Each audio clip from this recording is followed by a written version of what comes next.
കഴിഞ്ഞ കുറച്ച് ദിവസമായി ഡൽഹി സമരത്തിന് ഐക്യദാർഢ്യം പ്രഖ്യാപിച്ചുകൊണ്ട് ഡിവൈഎഫ്ഐ കേരളത്തിൽ വിവിധ പരിപാടികൾ സംഘടിപ്പിച്ചിട്ടുണ്ട്. തുടർന്നും ശക്തമായ പിന്തുണയുമായി ഡൽഹിയിൽ സമരകേന്ദ്രത്തിലേക്ക് കേരളത്തിലെ ഡിവൈഎഫ്ഐ നേതൃത്വത്തിൽ യുവജനങ്ങൾ ഒരു സമരയാത്ര സംഘടിപ്പിക്കുകയാണ്. അപ്പോൾ നാളെ ഡൽഹി ചലോ എന്ന പേരിൽ ട്രെയിൻ യാത്ര നടത്തിക്കൊണ്ട് 27-ാം തീയതി ഡൽഹി സമരത്തിൽ എത്തിച്ചേർന്ന് തുടർച്ചയായി കേരളത്തിലെ സഖാക്കൾ കൂടി ആ സമരത്തിൻ്റെ ഭാഗമായി മാറാൻ വേണ്ടി പോവുകയാണ്. കേരളത്തിലെ 14 ജില്ലകളിൽ നിന്നും നാളെ രാവിലെ തന്നെ നമ്മുടെ സഖാക്കൾ ഡൽഹിയിലേക്ക് പുറപ്പെടും. അതുപോലെ തന്നെ മറ്റ് ചില ക്യാമ്പയിനുകൾ ഡേ ഫോർ ഡൽഹി എന്ന മുദ്രാവാക്യമുയർത്തി നാളെ തിരുവനന്തപുരത്ത് പാളയം രക്സാക്ഷി സ്ക്വയറിൽ ആയിരക്കണക്കിന് യുവതി യുവാക്കൾ പങ്കെടുക്കുന്ന ഏകദിന സമരം പ്ലാൻ ചെയ്തിട്ടുണ്ട്. നാളെ നടക്കുന്ന സമരം CPM-ൻ്റെ ജനറൽ സെക്രട്ടറി സഖാവ് MA ബേബിയാണ് ഉദ്ഘാടനം ചെയ്യുന്നത്. കൂടാതെ 27-ാം തീയതി കേരളത്തിൽ മറ്റ് ജില്ലാ കേന്ദ്രങ്ങളിൽ ഇതുപോലെയുള്ള സമര കോർണറുകൾ സംഘടിപ്പിക്കുകയാണ്. ഇപ്പോൾ ഡൽഹിയിലെ സ്ഥിതി, രാജ്യം ഭരിക്കുന്ന ഭരണാധികാരികൾ യഥാർത്ഥ മുദ്രാവാക്യത്തെ അവഗണിച്ചുകൊണ്ട് മറ്റൊരു തലത്തിലേക്ക് ആ വിഷയത്തെ കൊണ്ടുപോകാൻ ശ്രമിക്കുകയാണ്. സമരം ചെയ്യുന്ന ആളുകളെ ഭീഷണിപ്പെടുത്തുന്നു, മർദ്ദിച്ചൊതുക്കുന്നു, അതിക്രൂരമായ നിലയിൽ അവിടെ കുടുംബത്തെ ഭയപ്പെടുത്തുന്നു.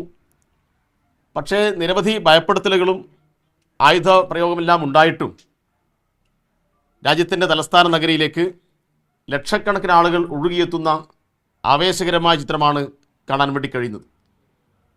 അവിടെ വിവിധ മേഖലയിൽപ്പെട്ട ആളുകൾ ഐക്യദാർഢ്യവുമായി എത്തി. ഇപ്പോൾ കേരളത്തിലെയും ചില സിനിമാ നടന്മാരും എഴുത്തുകാരും സാംസ്കാരിക പ്രവർത്തകരുമെല്ലാം ശക്തമായ ഐക്യദാർഢ്യം പ്രഖ്യാപിച്ചപ്പോൾ ഇപ്പോൾ സിനിമാ നടൻ ടോവിനോ തോമസ് ആ സമരത്തിന് ഐക്യദാർഢ്യം പ്രഖ്യാപിച്ച ആളാണ്. ആ ടോവിനോ തോമസിൻ്റെ വീട്ടിലേക്ക് ഭയപ്പെടുത്താൻ വേണ്ടി യുവമോർച്ചയുടെ ഒരു മാർച്ച് ഇന്നലെ നടക്കുകയുണ്ടായി. അങ്ങനെ ഏതെങ്കിലും സംഘടനകളുടെ ഭയപ്പെടുത്തൽ കണ്ടിട്ട് ആരെയെങ്കിലും ഈ സമരത്തിൽ നിന്ന് പിൻവലിപ്പിക്കാമെന്ന് നോക്കേണ്ടതില്ല. അവർക്കെല്ലാം ശക്തമായ പിന്തുണയുമായി ഡിവൈഎഫ്ഐ ഈ തെരുവിലുണ്ടാവും.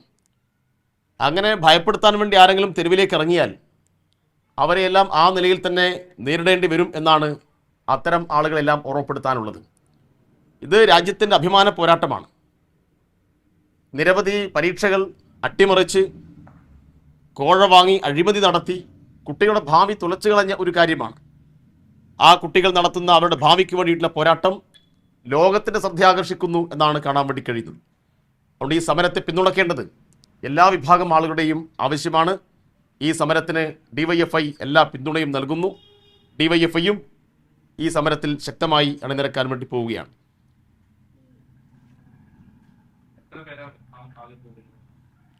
കേരളത്തിൽ ഇപ്പോൾ ആദ്യഘട്ടത്തിൽ 1000 പേർ അങ്ങോട്ട് പോവുകയാണ്. തുടർന്നുള്ള ദിവസങ്ങളിലും ഈ സമരയാത്രയുടെ തുടർച്ചയുണ്ടാവും.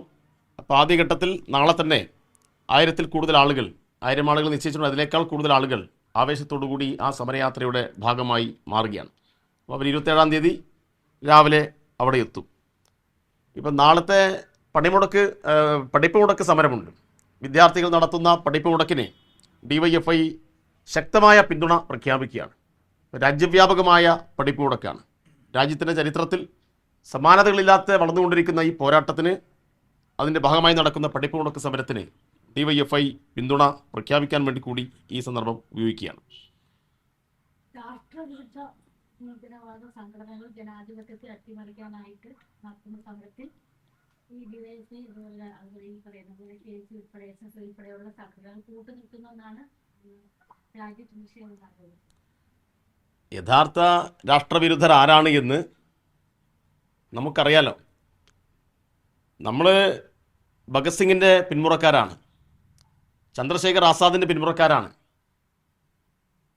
മഹാത്മാഗാന്ധി ഉൾപ്പെടെയുള്ള ദേശീയ പ്രസ്ഥാനത്തിൻ്റെ നേതൃത്വം നടത്തിയിട്ടുള്ള ഉജ്ജ്വലമായ പോരാട്ടത്തെ അംഗീകരിക്കുന്നവരാണ്. സ്വാതന്ത്ര്യ സമരത്തിൻ്റെ ഉജ്ജ്വലമായ പോരാട്ടത്തിൻ്റെ മുഹൂർത്തങ്ങളെ നമുക്ക് വിസ്മരിക്കാൻ കഴിയില്ല.